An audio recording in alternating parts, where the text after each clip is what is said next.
باب دوم در بیان شکننده‌های وضو. شکننده‌های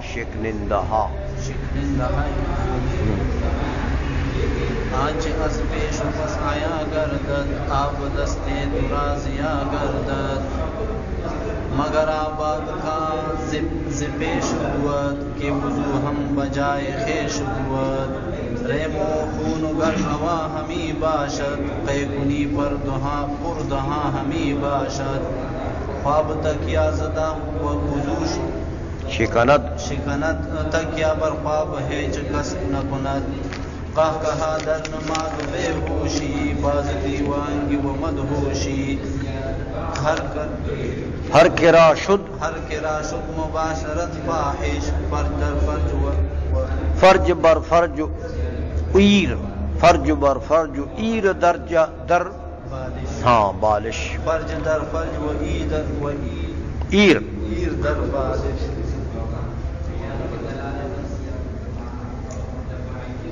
اچھا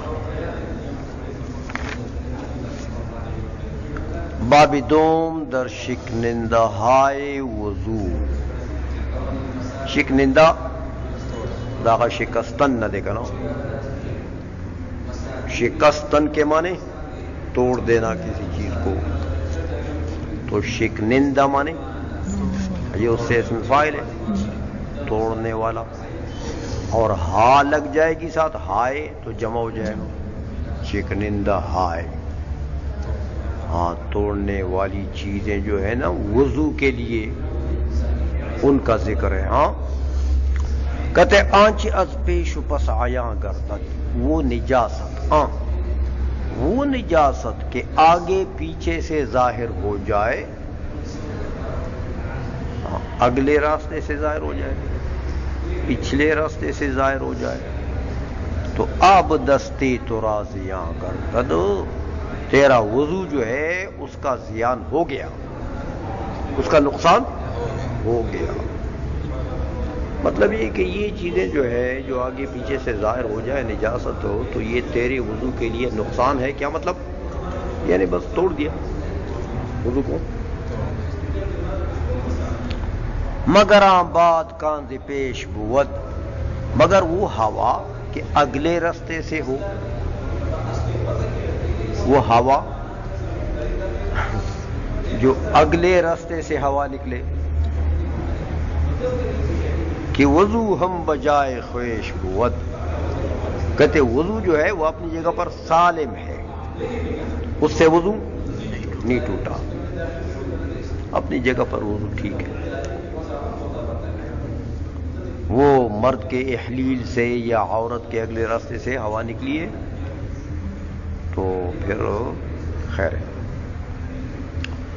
ریم خوں گر رواں ہمی باشد قے کنی پردہاں ہمی باشد. ریم یہ پیپ نہیں ہوتا، پیپ یہ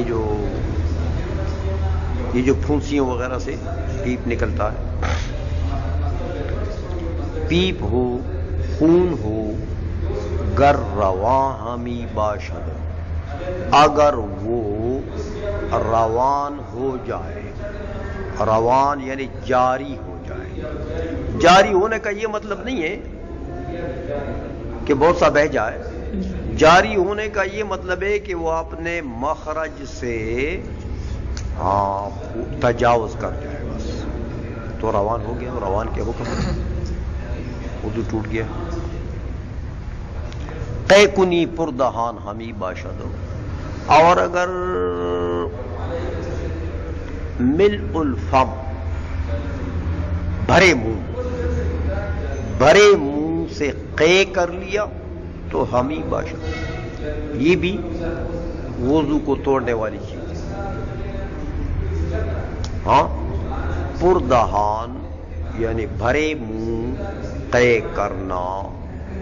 بھرے منہ کو تو ہر کوئی جانتا ہے کہ میرا منہ بھر گیا کہ نہیں بھر گیا، لیکن اس کی ایک علامت یہ بھی علماء نے لکھی ہے، اگرچہ بعض جگہ پائی جاتی ہے بعض جگہ نہیں پائی جاتی، لیکن یہ بھی علماء نے لکھا ہے کہ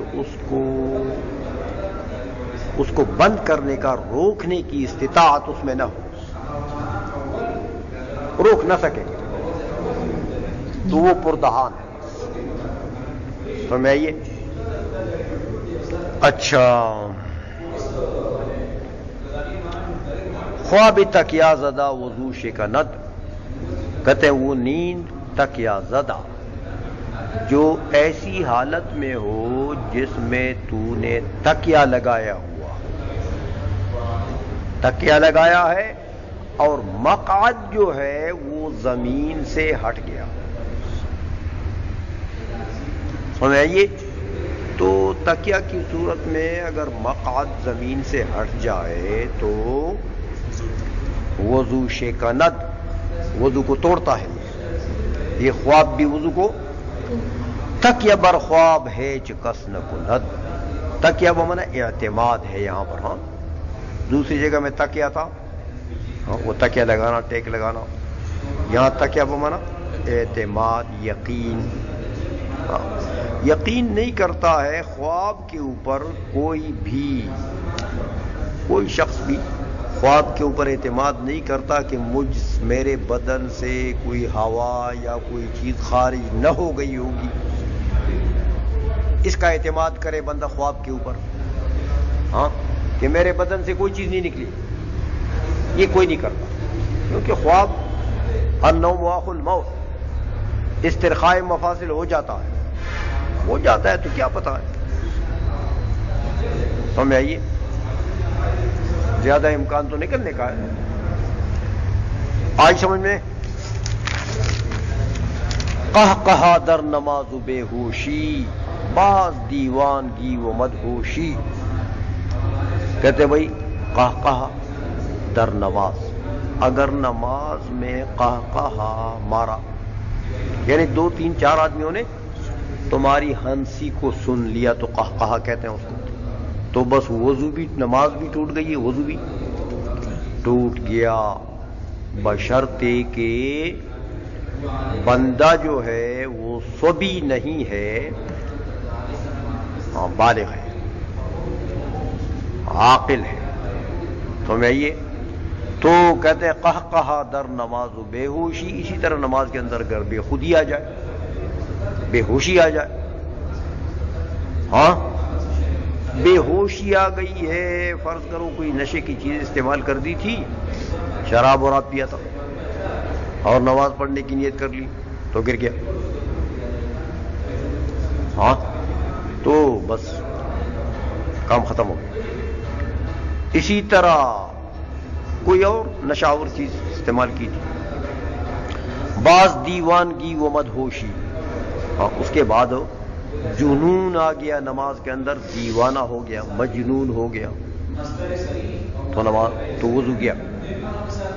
وہ مدہوشی، بے خود ہو گیا، مدہوش بے خود ہو گیا. بعض اوقات گیس سر میں چڑھ جاتا ہے نا تو خود بخود بندہ گر جاتا ہے، عائشہ بے ہوش ہو جاتا ہے، تو وضو ٹوٹ گیا. ہر کرا شد مباشرت فاحش، جس کے لیے بھی ہو جائے مباشرت فاحشہ. مباشرت فاحشہ چمڑے کا چمڑے کے ساتھ بدون پردہ، بدون حائل لقا ہو جائے. کون سے چمڑے کا؟ کہتے فرج بر فرج. یہ اس کی تفسیر ہے کہ فرج بر فرج، مرد کا فرج جو ہے وہ عورت کے فرج پر لگ جائے بغیر حائل کے، وہ عیر، اور مرد کا جو آلہ تناسل ہے وہ در بالش انتشار میں ہو. عیر مرد کا آلہ تناسل، در بالش، بالش کس کو کہتے ہیں؟ انتشار کو، وہ انتشار میں. تو بس یہ ہے وہ مباشرت فاحش. تو اس سے وضو